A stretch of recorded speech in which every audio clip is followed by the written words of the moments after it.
Ladies and gentlemen, this episode of the League of the Exceptionally Ordinary Gentlemen podcast is unofficially sponsored by Whatever Drives You. What do I mean by that? Stay tuned, and we'll kind of get into that. It'll make sense at the end. But, man, these past 2 weeks have been something. Mm-hmm. Like, we've had a lot of personal stuff come up, and winter is still in full swing. It gladly lets us know that it's still in full swing. I just spent 2 weeks up on top of a mountain.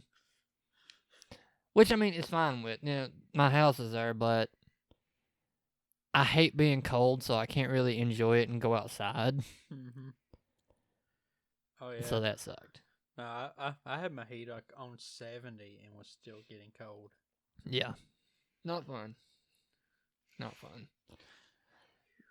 But, so this episode is mainly going to center around quite a few things. Mainly motivation and whatnot. And it's not going to be one of those motivational things where we're going to yell at you to get up and get at it and all that other dumb shit. We're going to sit down and talk to you like we've normally been talking to you and all that.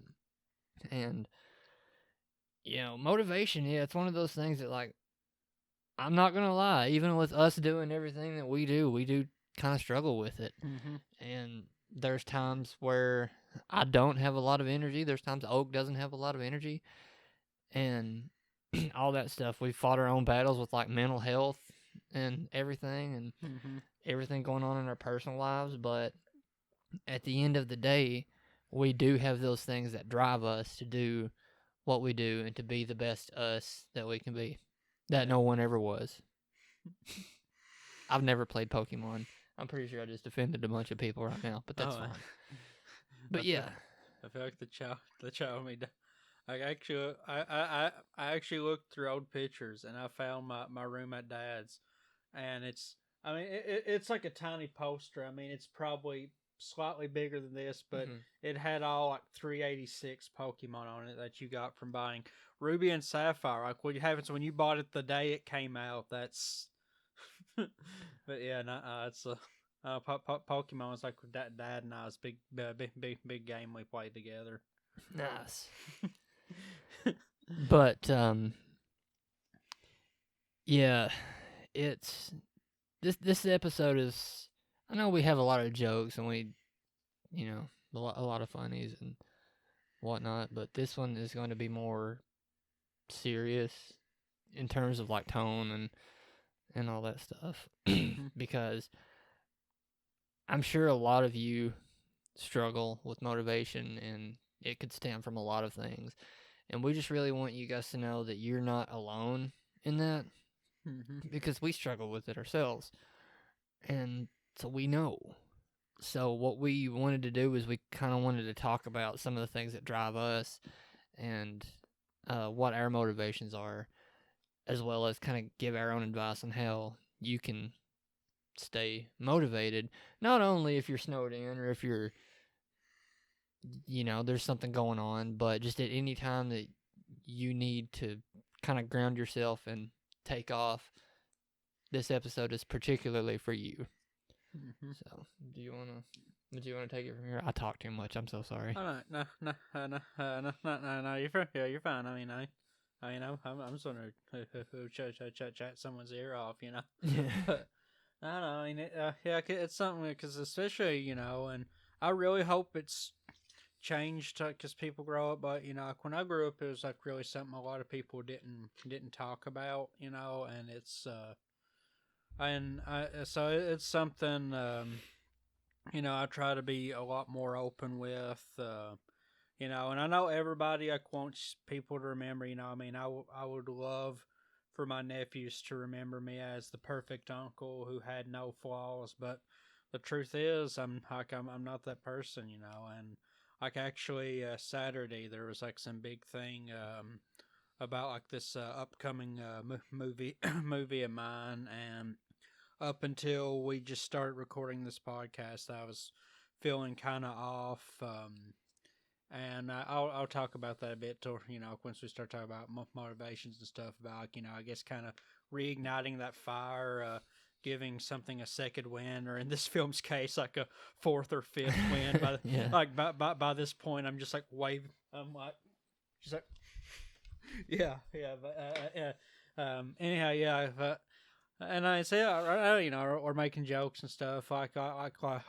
Saturday, I was so bad I didn't get out of bed. I only ate like a thing of sweet tarts. Drunk drunk a Dr Pepper, and that was it. And it's just having those days and admitting like everyone has those off days because it's like, and I get people don't want others to know they struggle with that, but it's like you know um, when you make it taboo, you cause people to suffer because if they can't talk about it and stuff, they're worried something's wrong with them, and it's like it's a big thing. It's kind of like why I made the documentary I made like about mental health in the mountains. It's something I've always been been kind of a champion of, because like for the longest time, like I really did think something was wrong with me. Like when I was like on the spectrum, like ever since that like diagnosis, like people has always used my mental state and mental capabilities against me, and that's why like it took me a long time to even be open to talking about that, because it's like for the longest time it's like as soon as I say that, people drop my IQ 40 points, and it's stuff people notice, and I know people do, like when you say you're depressed and stuff too, they act different, and for me, I don't want people to act different around me. I mean, that's what irritates me as like in college, like for like the semesters I turned it in, I actually had this card that would give me more time if I needed it for tests, like special ed accommodation, and I gave it to my teacher, and I'm trying this is going to tie around keeping what keeps us going, keeping us motivated, because like this incident almost made me drop out of college like 3 weeks in, and so I gave her that, and it was like we'd already met, interacted, introduced herself, and she talked just like I'm talking to you then, and then it's like when I gave her that, like 10 minutes later, class started, and then she walked to me and was like, "Are you sure you got everything?" Like immediately, like I couldn't comprehend her talking to me at a normal volume, and I was like, "We had a full conversation. Yeah. We talked. We talked about like the original Alien, like a class before, and it's like suddenly now it's what? Yeah, what the hell is this? Yeah." Oh, man. But it's just motivating, and like I'll say like when it comes to like like specifically stuff in the spectrum, it was for a long time I actually walked to college about 40 minutes to 40 minutes back, and I just liked walking. It's something to this day that also like helps me just to get out and just explore a bit. And this woman picked me up, and on the way to the gas station, she was telling me that like I didn't know her personally, but like her kid was on the spectrum, and she looked up to me. I was like a hero, and I didn't feel that pride, like I was, like the whole time just like, why me, like, like I almost want to be like, you picking the wrong role model, but I don't know. I think it's like part of like I don't care to be open, like about like struggles and things, and that is like a part of it. It's like my whole goal is I hope I inspire someone, and I hope I'm able to make contributions for people to have a less awful life than like we did growing up, and like a lot of people like ours like. Back in my day, I had to walk 3 miles in the snow barefooted, and it's like, you're saying you want your kids to suffer the same way, just because it's always been that way.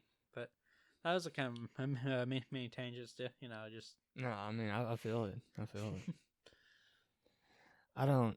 I'm right there with you, and I really don't get people whenever they'll say things like that, or they'll say things like, "Yeah, we did that. I wish I had to put up with the same stuff that you all put up with." And I'm like, depression and psychological trauma. What the fuck is wrong with you? Mm-hmm. You want to put up with that? That sucks.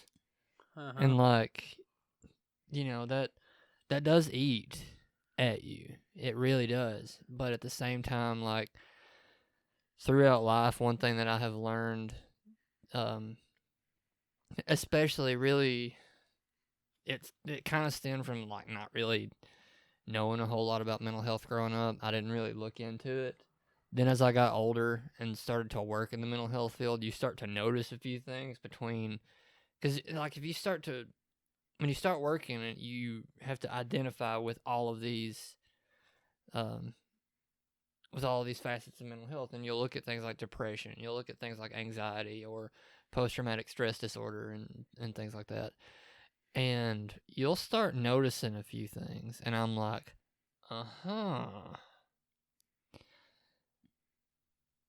maybe I don't know. Mm-hmm. The closest thing I've ever gotten to an actual diagnosis was somebody whom I know who's known me for quite a long time, who is actually a licensed therapist. We kind of went off of what was that? Oh, just kind of. Something made a noise over here. Huh, weird. But anyway, this came from us talking just as we would normally talk. After about 2 years, she was like, you know, do you remember the first time you and I had ever talked about mental health, and you had expressed that you thought you might have depression, you thought you might have this and that and all this other stuff? I'm like, sure. Yeah, I remember that. She's like, well, as a therapist, I can honestly say yes, I do see it. But by that time, I had already identified a coping mechanism, which is art and creativity, and just the stuff that we do. Mm-hmm. So I never really sought therapy, and I didn't want to be put on medication for it. So that's really the closest thing to an official diagnosis that I've gotten to. Mm. But in terms of motivation, like, that came from being almost a hindrance to now it's kind of what drives me, because once I started doing it, more people started taking notice of it, and they're like, hey, I really like that you do this. I can feel what you're trying to communicate, and it resonates with me. And then I tried to do it, and it helped me, and that makes me feel good knowing that I've inspired people. Mm-hmm. But for me, that motivation goes a whole lot deeper than that. And I'm gonna get really personal with you guys here. At first, growing up, you put up with a lot of shit. Like, I had a lot of people tell me that I'm never gonna amount to anything. That I'm never gonna go to college. I'm never gonna do this. I'm never gonna do that, and all this other stuff. And I don't know. There was no real defining moment in all this, but after a while, that really eats at you, and you grow up, and that never really goes away, so to speak. This gets a little easier to live with, but at some point, I just was like, "Fuck you! I'm gonna do it out of spite, just to prove you wrong." And that was a big motivator for me. And sure enough, yeah, I went through college. Mm-hmm. Nobody thought I would do that. Got a degree. Nobody thought I would do that. Made films, and am ultimately happy with what I do and everything. And there for a while, like, it was okay. And then I got a bit of exposure to, I'm not gonna say like fame, because like that's jumping the. I feel like that's jumping the gun a little bit. But you know. Yeah, well, I mean, it was more than what we were used to. Yeah, that was like, neither of us were ready for that. And I'm like, yeah, it's neat that these people like what I do, but like, I don't know. I still felt like there was something missing. And then once that really fell through, and I got together with my fiance, that's when some real motivation came into it, and it's motivation unlike I have ever experienced before.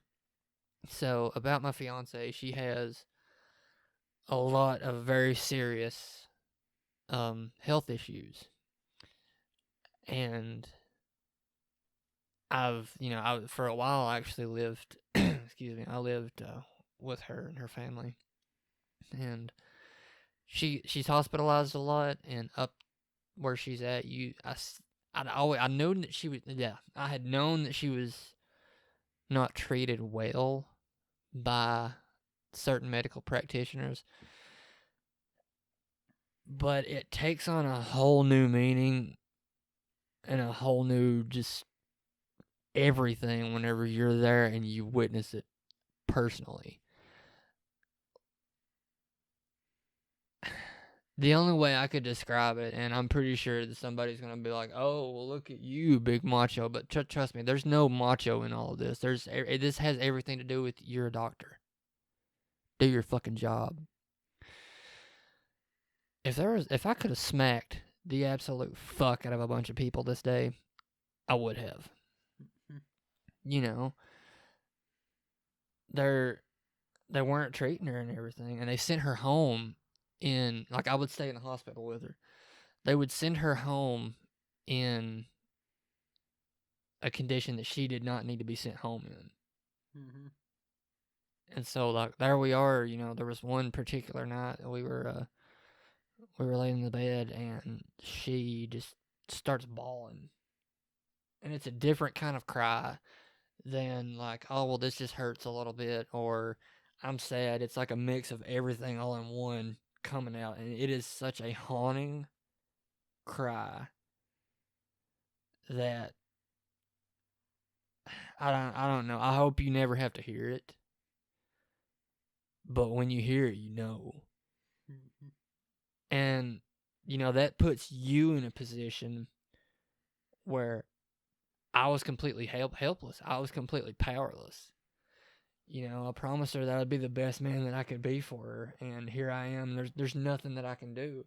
Mm-hmm. Yeah, I'm holding her and I'm talking to her, telling her everything's okay, that I'm here, that she's never gonna go through this alone, that here I am, and all this other stuff. But still,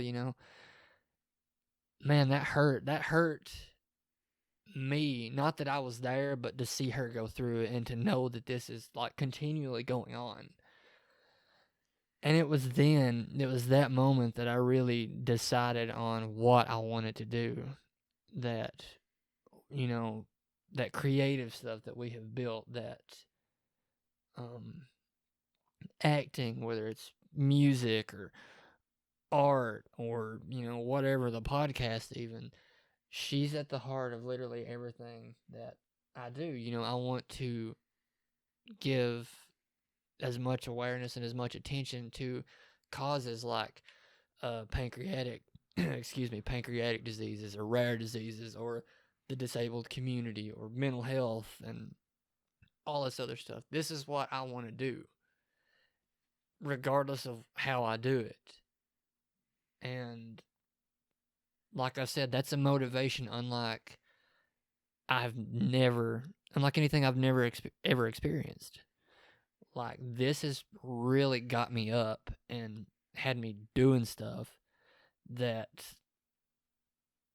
on days I did not have the energy to do. Like, and it sucks too, because there's a lot that I can't say about it because I don't really want to put anybody on blast, for everybody's benefit.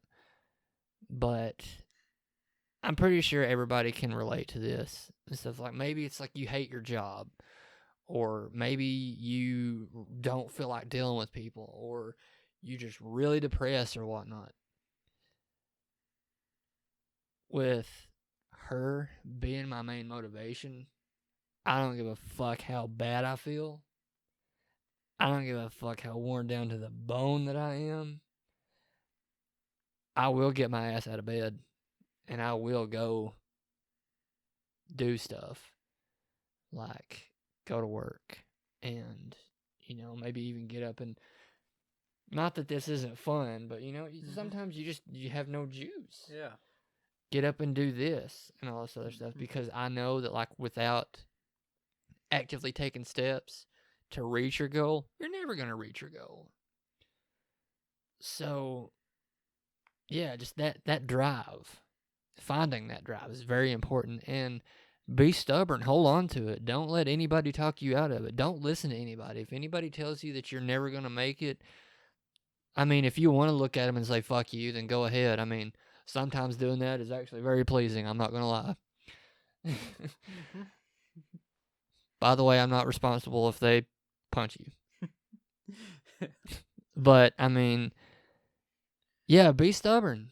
You know, if you've got something that you're passionate about, if you've got a driving force behind everything that you do, fucking go for it. Don't sit on it. And just do it like you mean it. And she's a big fan of Motionless in White.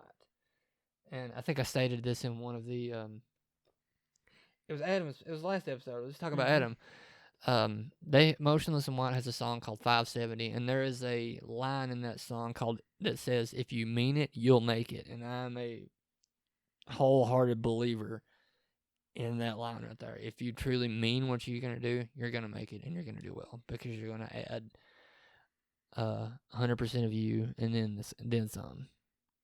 And, you know, that's the best advice I could give someone. I got deep for a second. I'm actually fighting back tears right now. I'm not gonna lie.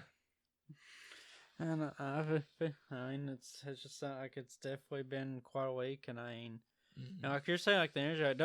Don't get me wrong. I'll gladly like, literally like any night I'm still awake. Like I'm convinced like you could just show up like 2 a.m. Be like, want to go on a road trip? About yeah, why not? You know, like I mean.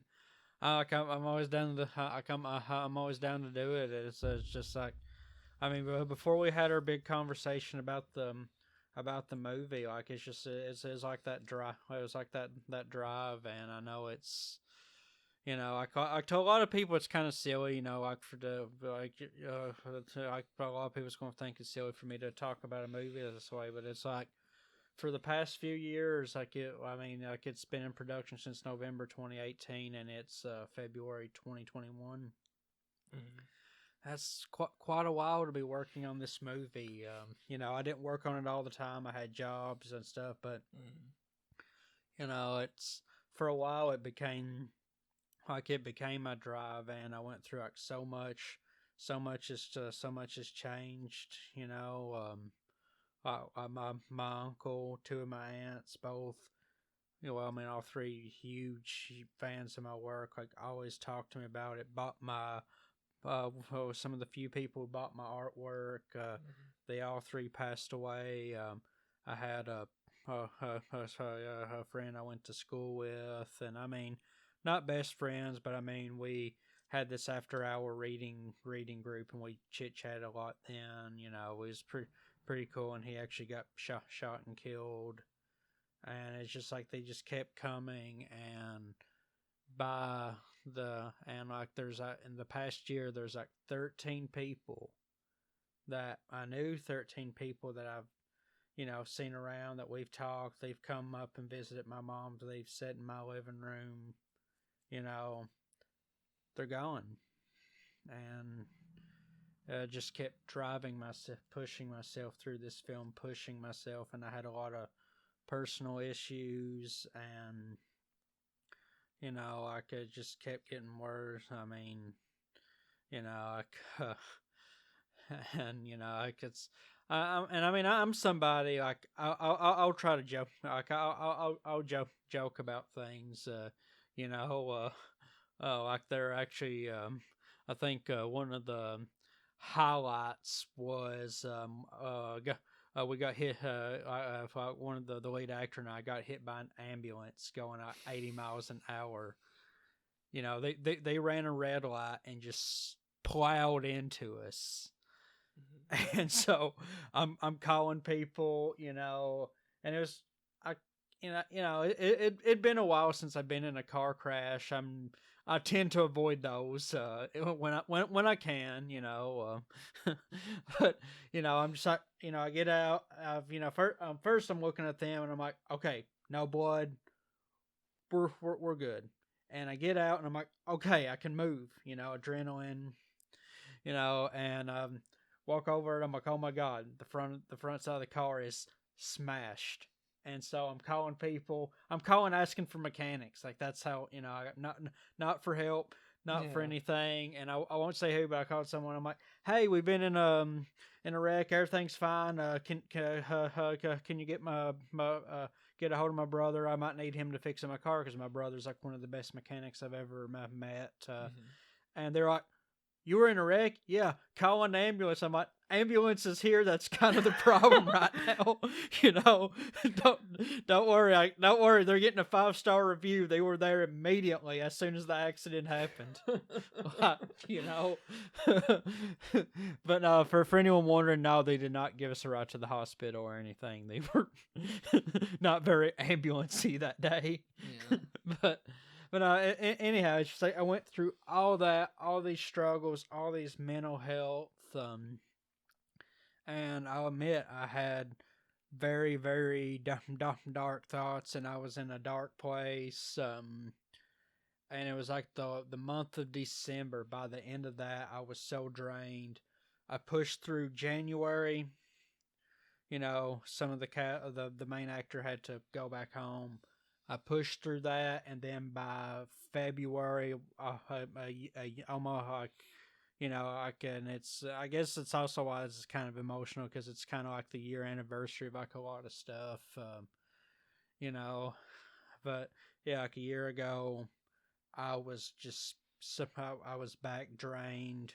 Um, thing, like our real things were not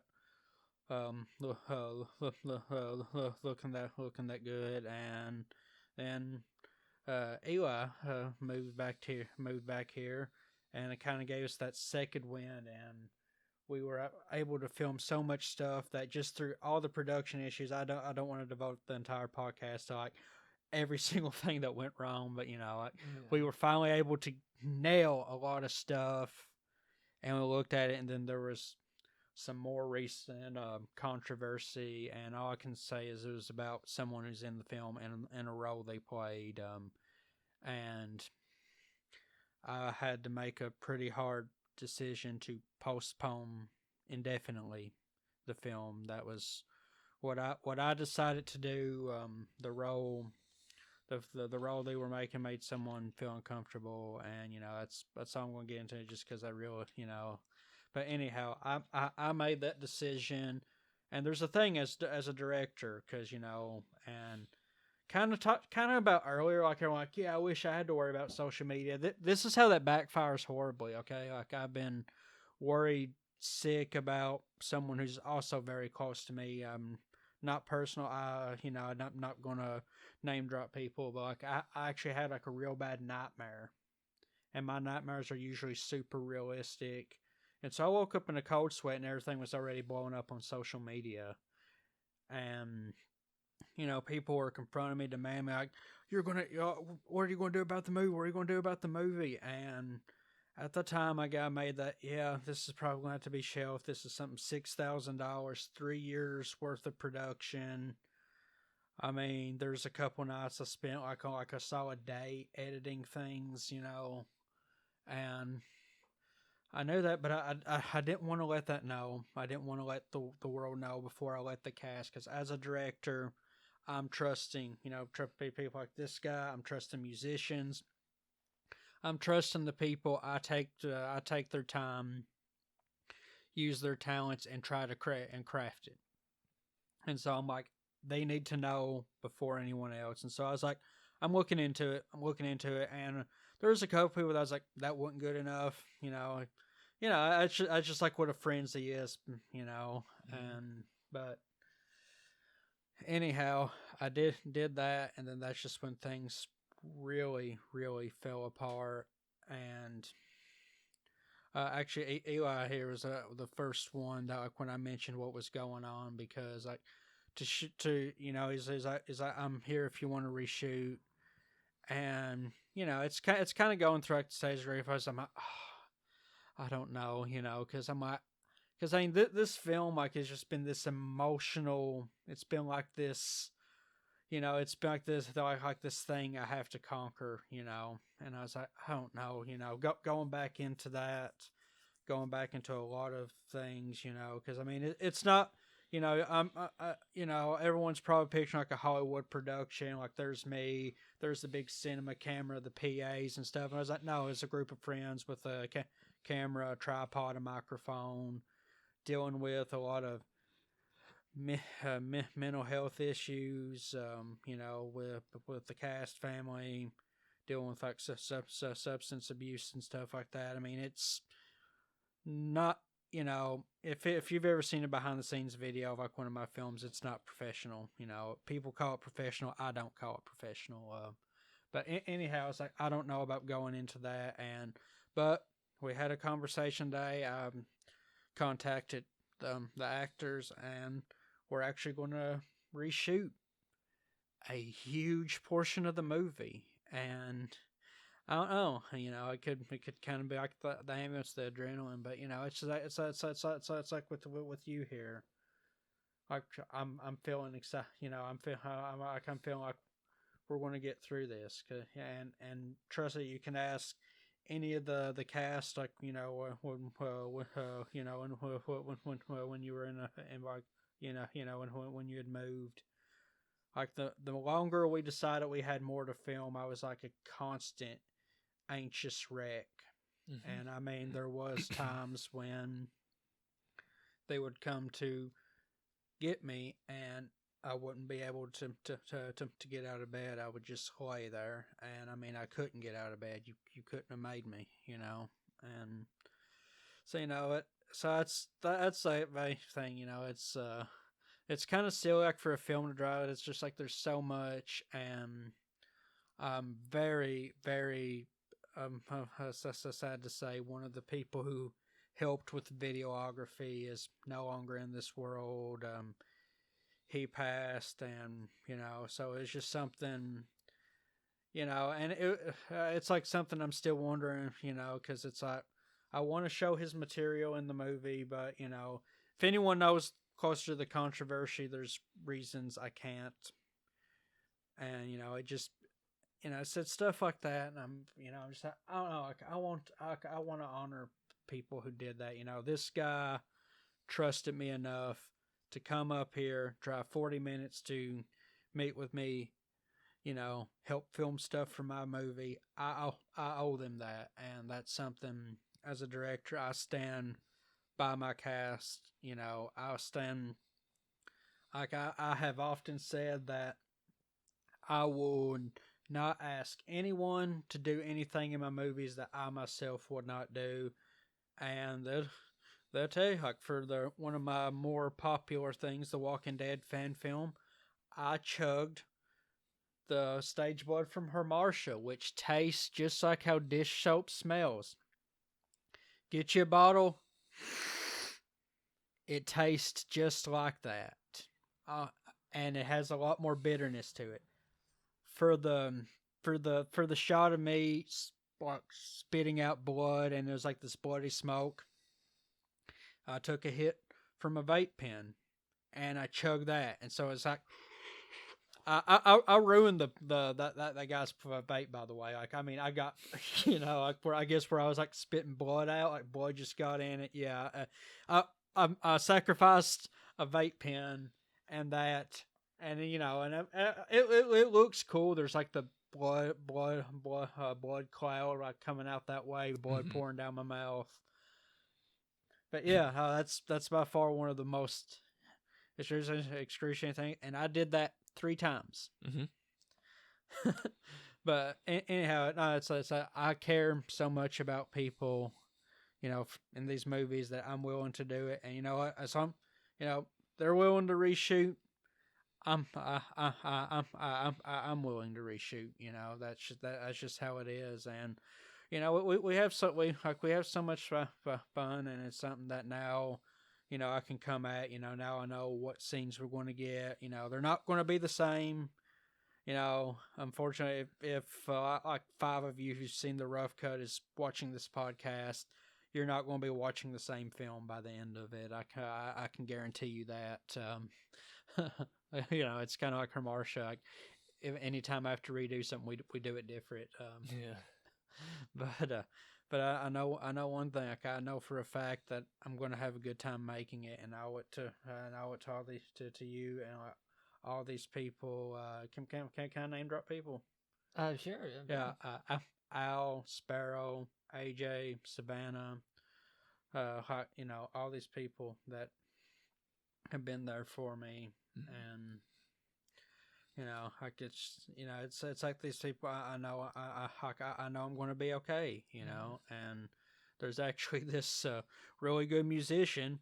I also to add to the shock, I had literally this guy came to this workplace with a guitar and played some of the best acoustic songs I've ever heard, and I just got the guy's permission to use these songs for the movie, and he was surprisingly cool about it. Here I was like, "Sir, I have loved your music since 2011. I've listened to that. I have burnt multiple blank CDs of this," and he's like, "Yeah, cool. Just you use it." I guess, you know, but and there's like all that, and so, but it's like knowing that. Anyway, like there's like one of his songs. It's like if we knew,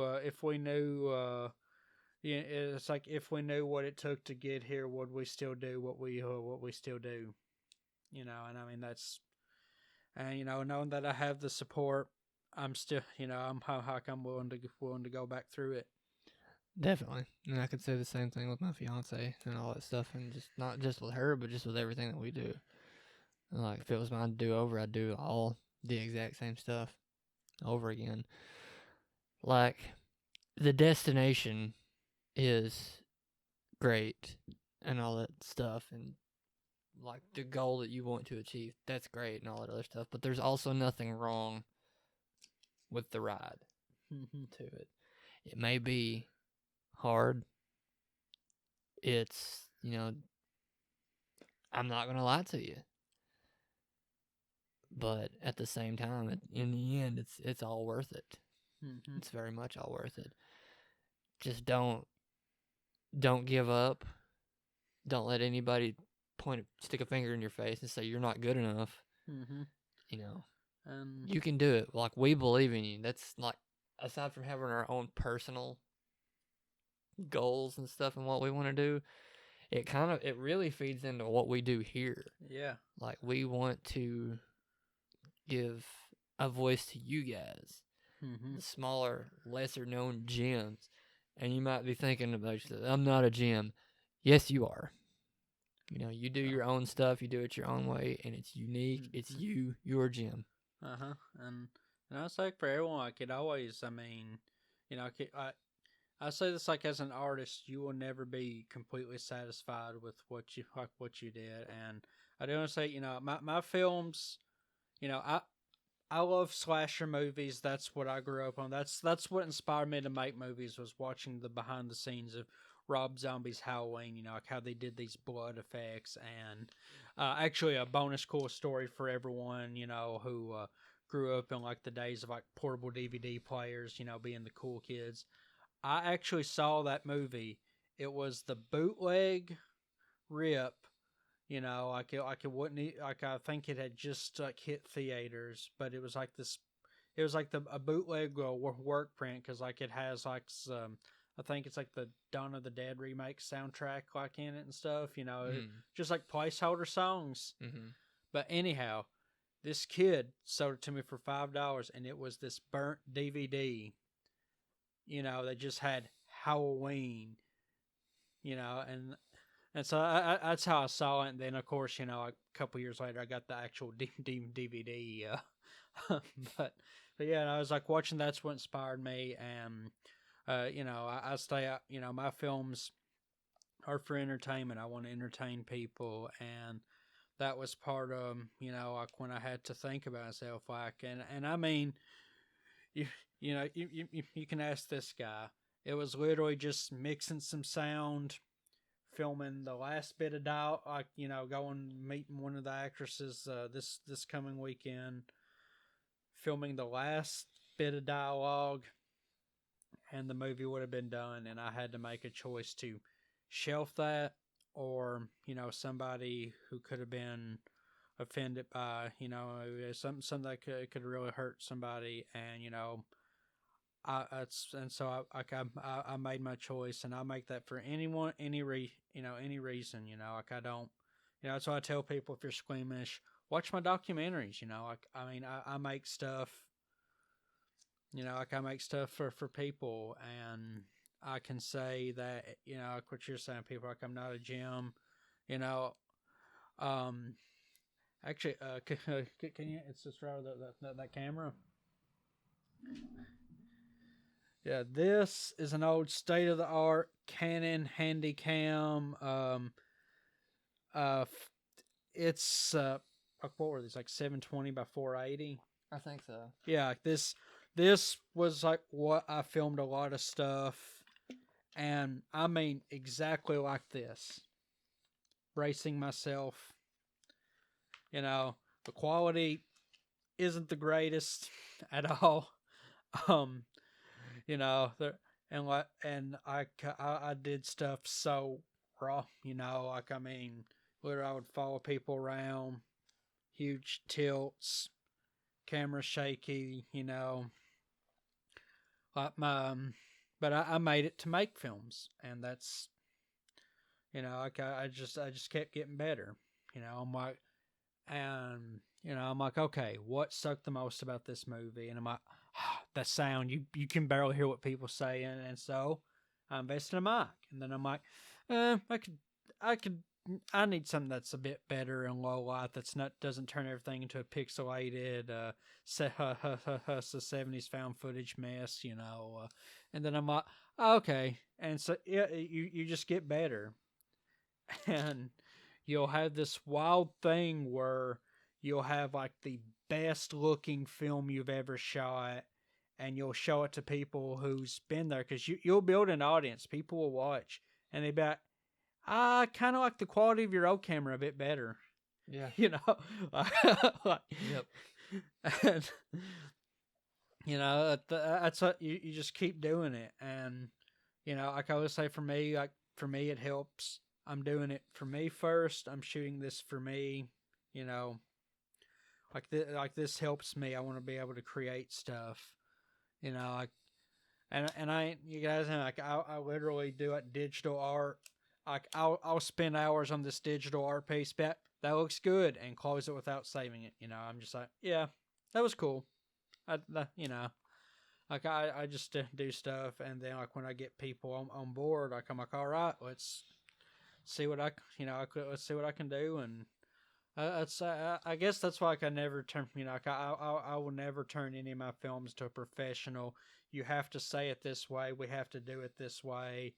I have everyone, everyone, like I want everyone to have fun making my films, and I want everyone to have just as much fun watching my films, and that's what inspires me. Like like when people, actually, like a few years ago, this kid who he couldn't have been like no longer than like 8 or 9, and again, I'm not the best social skills, but he sent me this big long message like, hey, I have this idea for this video. Would you help me make it? And I was like, okay. And so yeah, like, and I was like, can I ask your mom? And so I sent her a nice message, and she opened it and never got back to me. But I mean, it's just like, like, it's just like stuff like that, like, makes my day though. Like, I've inspired that when this kid grows older, like even if he's doing secondhand embarrassments, like, oh God, did I really do that? And I'll say this: I posted a lot of cringy stuff when I was a kid. There's actually someone that I'm a huge fan of. I messaged them a very cringy thing on MySpace, and they actually read it, and that's something that will still haunt me to this day. But no, so that's what keeps me driving. It's just to be able to create, because I'm somebody, like, I'm always wanting to create. Mm-hmm. That is really important. That is all really important, and none of this is like a pity party for us by no means. We made this because we wanted you guys to know that, like, a lot of the stuff that you struggle with, we struggle with too, even with doing everything that we do. Yeah. So you're not alone. We definitely feel you. Mm-hmm. And we wanted to make this to show you that there's ways around it. It's not impossible. You might think that it's like the big bad at the time, but you're going to get through it. We believe in you. That's why we do this. And just, yeah, identify what you want to do. Go for it. You know, whatever you got to do it.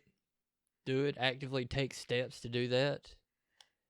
Don't listen to anybody who tells you no, and own it. There's a lot of those that could probably go in together, but you know what? Fuck it. There's 5. Oh, and so you know, you just gotta own it and keep doing stuff, you know, and find the thing that motivates you. And there's a lot of times you'll feel like you have nothing. Like I've felt that, like, you know, like I've always been, you know, again, I mean, being like real open, like I've suffered through like a lot of mental health stuff, and it's just something, you know, you gotta keep doing. And, you know, like I would say, like the biggest thing, and I am the number one person, you know, who does not follow this a lot, is you got to be easy with yourself. And it's for me, it's like I'm on an eternal quest to understand how two normal people talk to each other.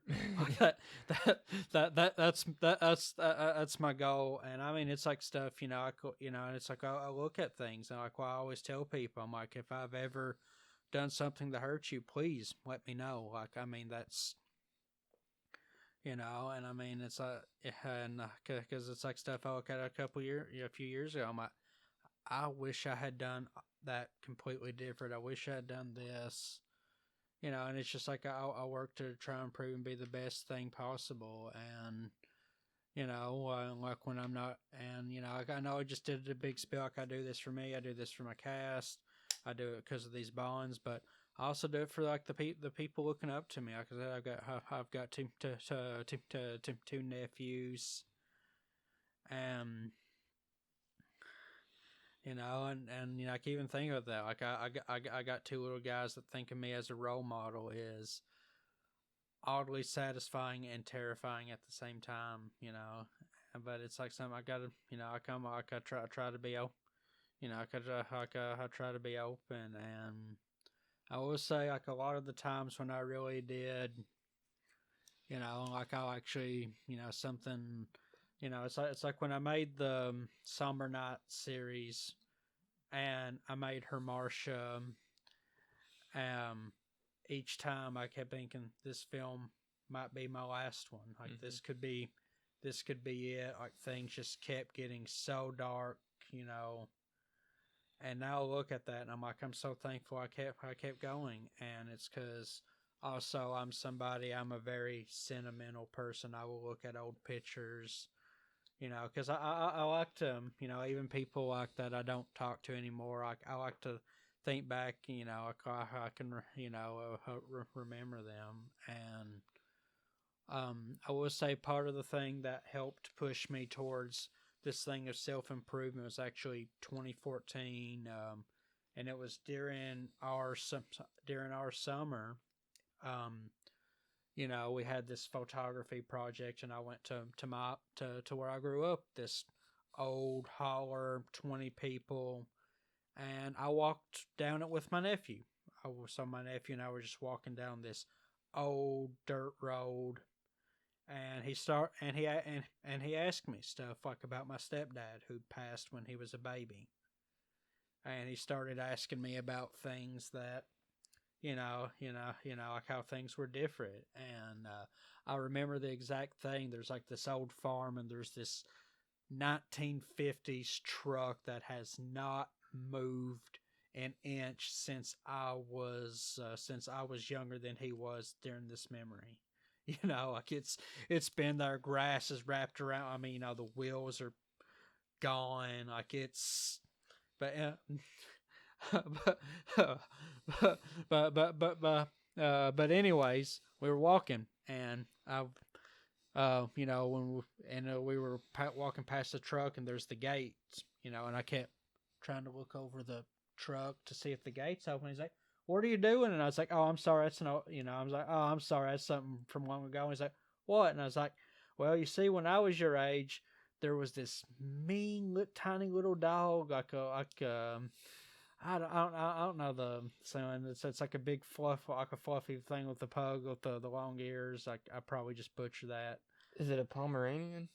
Uh, like a Pomeranian with like a flat nose and real long like droopy ears. I Shih Tzu? maybe. Anyways, I was like, there's this mean little dog that would just come out and just bark, and a lot of them dogs are like all bark, but no, this thing would like bite you. This thing would jump, and I was like. And I'm so used to being worried about if that gate's open, because that means that dog could run out. And it was like being able to tell this kid a memory of a place he grew up in that he probably has no interest in, and like would not impact him at all. But just like being able to share that, and like I think about a lot, like what I wanted, growing up, and I tried to be there for, I tried to be my own thing. I'm definitely not the person he would I mean, I mean he might, but I don't think he should like comment for like math homework advice. Like probably not the best role model there, but I think I have my own unique strengths, and it's like I keep moving. It's like I keep moving on that, and like I want to show him that, and again to quote the original Whitesburg Sad Boy. And if it gets really really bad, who are we kidding? It'll get really really bad. Like it's like like it will, but I'm gonna be there for him the whole time. Mm-hmm.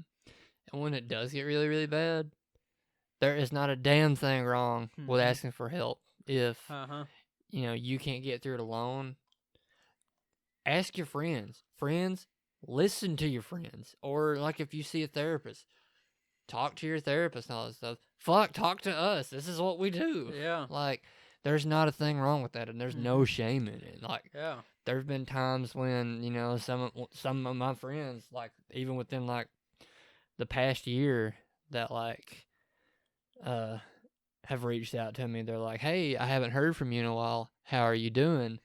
And I'll be going through something, and they're talking to them helps. Yeah. Talking to them really helps, and kind of getting it out is great. And then they offer their support and everything, and that's just we need that.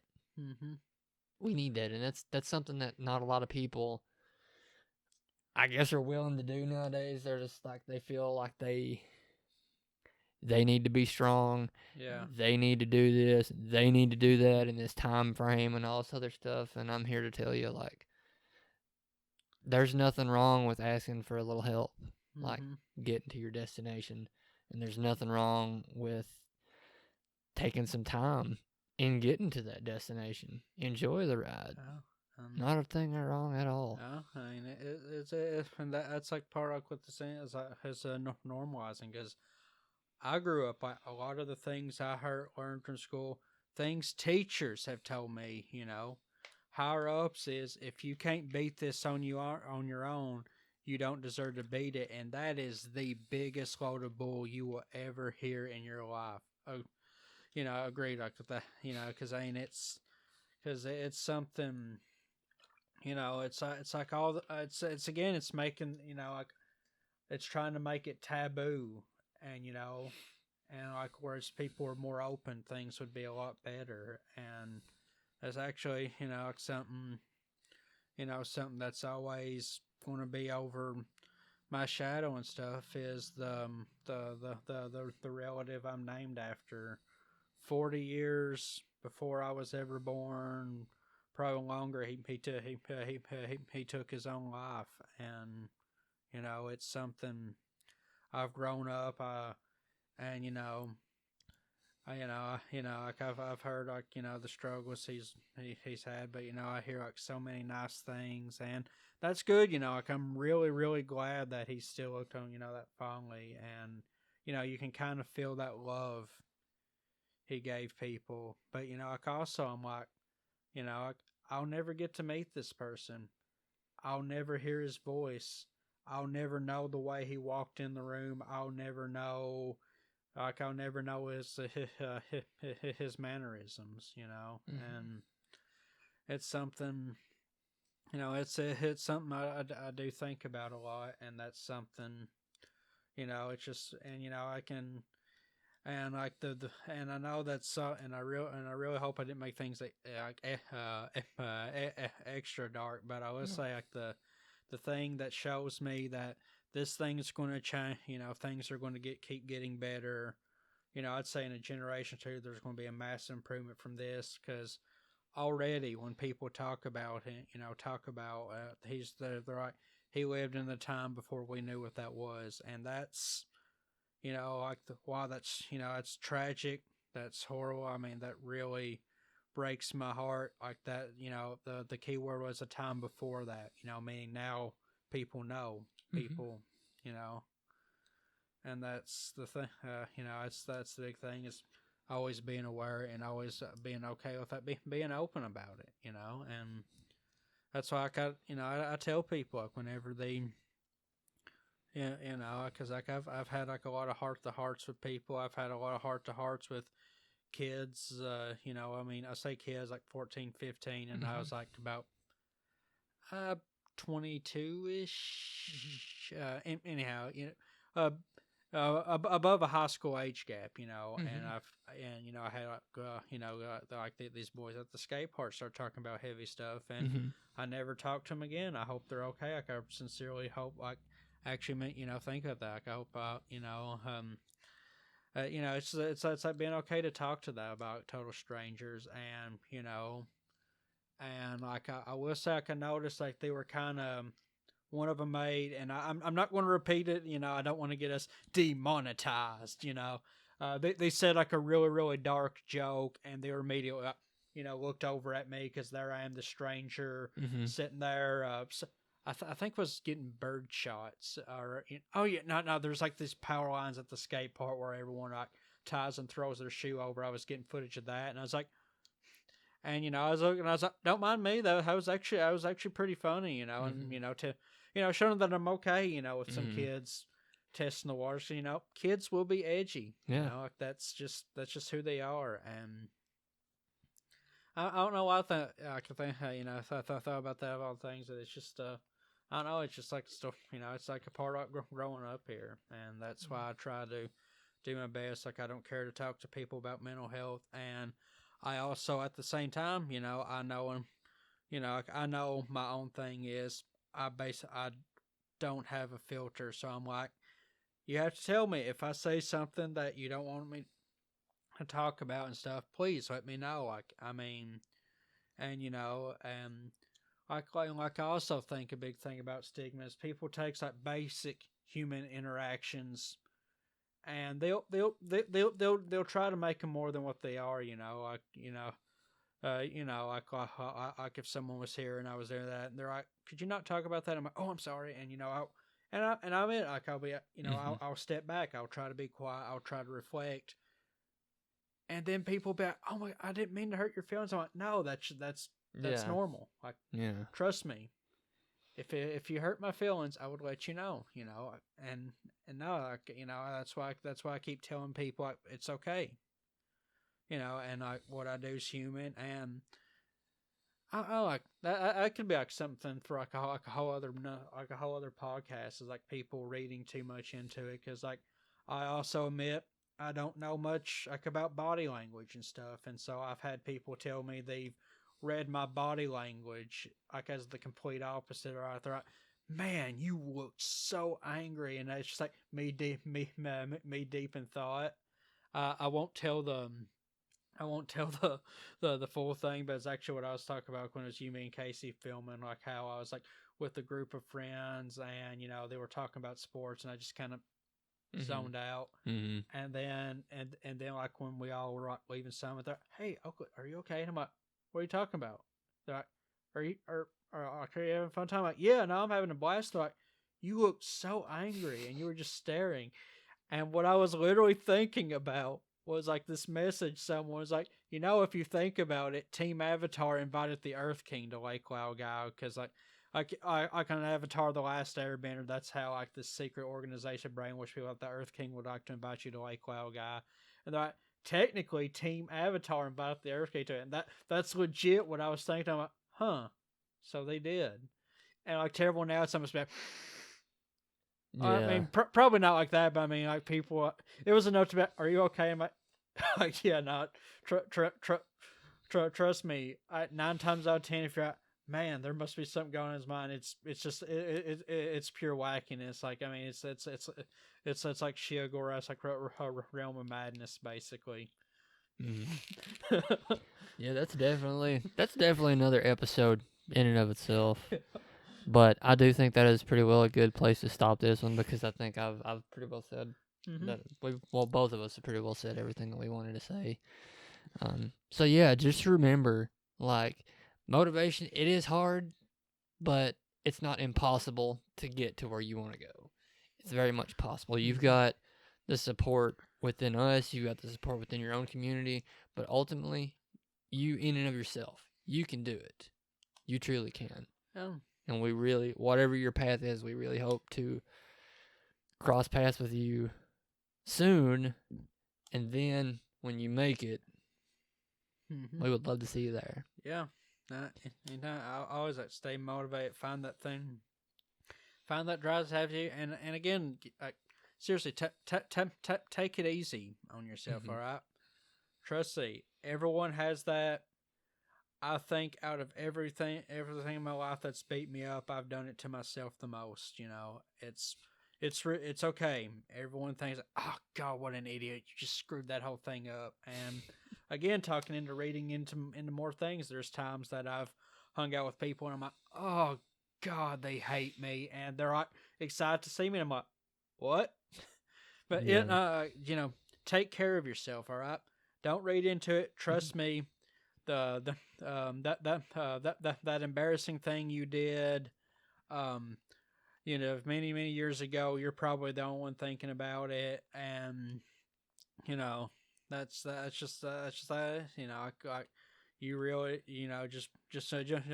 just focus on yourself, and if that doesn't work, the best way to think about it is every embarrassing thing you did, the people you were trying to impress has done some equally embarrassing stuff, or their stuff they kind of go ooh when they think about, and so everyone does it, like seriously, and again, think of it. Hear what I'm saying. Everyone does it. Okay, and if you are hard on yourself, whenever you realize that, man, why am I doing this to myself? Treat yourself, Get yourself that extra pop,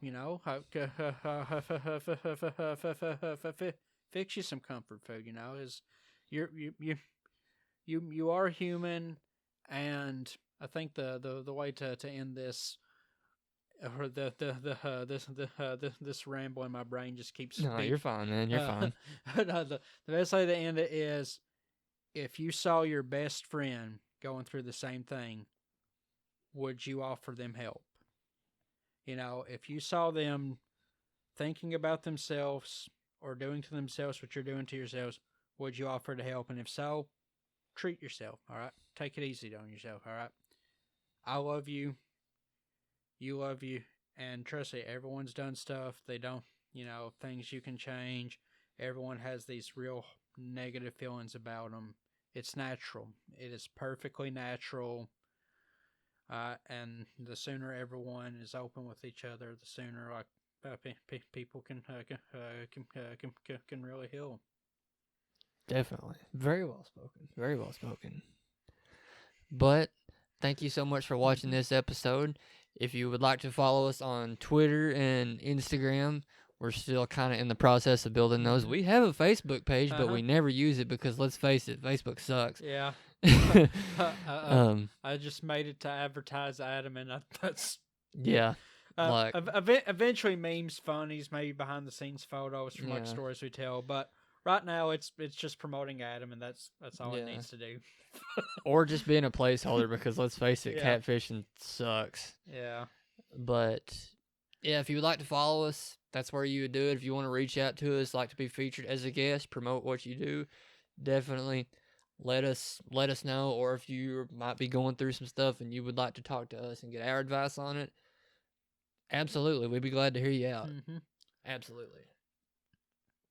Yeah, and for real, but very very very very last thing, it's okay to it's okay for counseling. I've been hesitant for years.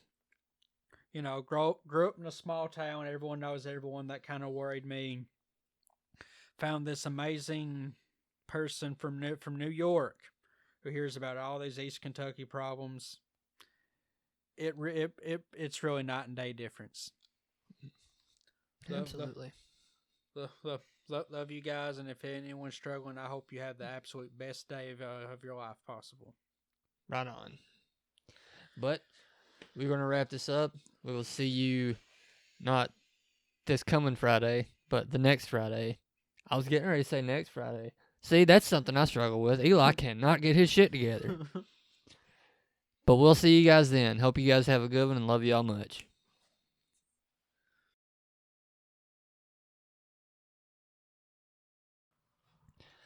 Ladies and gentlemen, this episode of the League of Exceptionally Ordinary Gentlemen podcast is Whatever Drives You. Never mind. I'm going to do that again. Take 3, the rise of the Jedi, of the Sith, of the Darth Jar Jar did it all. Yeah. I'm not gonna lie. I actually spent like 2 hours reading like that original fan theory, and I'm not convinced that he's a Sith. Oh, yeah.